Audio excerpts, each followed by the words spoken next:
Chhaava movie में जो हमने छत्रपति संभाजी महाराज का दर्दनाक बलिदान देखा, वो रियलिटी का 1% भी नहीं था। वो सारी बातें जो मिसिंग है उन्हें हम आज इस वीडियो में डिस्कस करेंगे, तो वीडियो को एंड तक ज़रूर देखना अगर हिम्मत है तो। सारे रेफरेंसेस जो हम यहाँ डिस्कस करने वाले हैं उनके लिंक्स मैंने डिस्क्रिप्शन बॉक्स में दे दिए हैं, आप चाहो तो देख सकते हैं। छावा पहली बार बॉलीवुड में मुगलों को ग्लोरीफाई नहीं किया। ऑल्दो इस मूवी में पूरी तरह से छत्रपति संभाजी महाराज की लेगेसी नहीं दिखाई गई। एंडिंग थोड़ी सी अब्रप्ट लगी मुझे। थोड़ा और दिखाना तो बनता था कि कैसे मराठों ने औरंगजेब को दौड़ा दौड़ा के मारा था, किस तरह से जीते जी मराठों ने औरंगजेब को ख़त्म कर दिया था। खैर, इस पर डिटेल में हम अंत में बात करेंगे। ये वो हिस्ट्री है जो हमसे छुपाई गई थी ताकि भारत को सेक्युलर बनाने का काम आसानी से हो सके।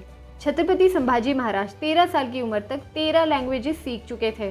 कई शास्त्र लिख डाले, शस्त्र और शास्त्र दोनों में निपुण। पूरे भारत में ऐसा पहला योद्धा जिसने 9 साल के अंदर 120 लड़ाइयाँ लड़ी लेकिन एक भी नहीं हारा।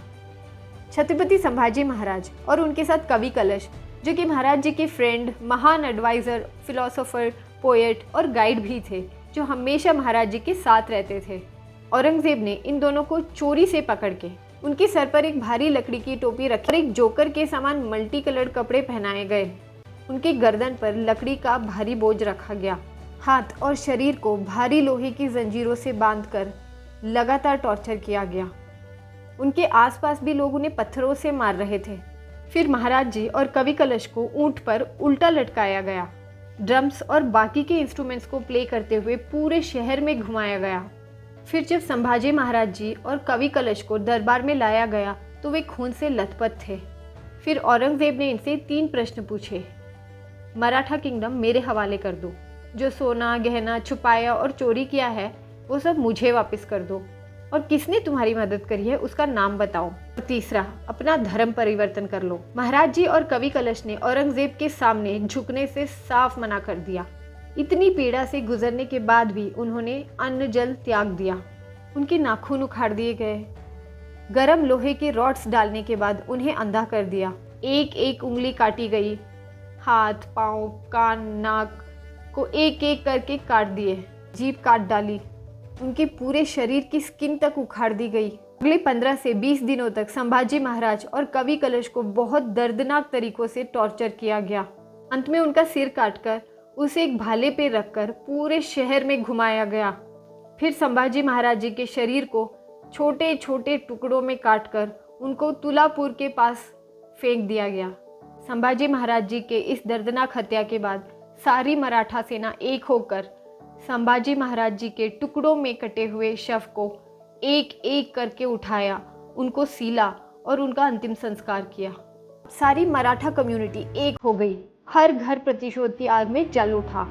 एक भी मराठा ऐसा नहीं था जिसने संभाजी महाराज की शहादत का बदला लेने की शपथ ना ली हो।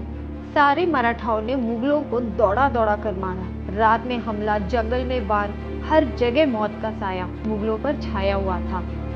सबने मिलकर मुगलों पे कई सारे वार किए, जिनको देखकर खुद औरंगजेब तड़पने लगा। जिंदा लाश की तरह दिखने लग गया था वो। इसके खुद के सैनिक इसका मजाक उड़ाते थे। औरंगजेब को अपनी आखिरी सांस तक मराठों से ही लड़ते रहना पड़ा था। अंततः दक्कन में ही वो मारा गया। औरंगजेब देश को नहीं जीत पाया। गर्व है मुझे कि मैंने ऐसे देश में जन्म लिया जहां वीर मराठा संभाजी का जन्म हुआ। ये मेरी, आपकी और हर भारतवासी की जिम्मेदारी है कि वीर गाथा को भारत में ही नहीं बल्कि पूरी दुनिया के कोने कोने में पहुंचाया जाए।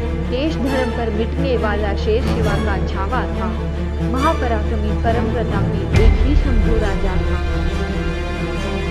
अगर आपको ये वीडियो अच्छी लगी तो प्लीज़ लाइक करें और चैनल को सब्सक्राइब जरूर करें, क्योंकि ऐसी वीडियो बनाने में बहुत मेहनत लगती है और आपकी एक सब्सक्राइब से मेरी काफ़ी हेल्प होती है। जय हिंद।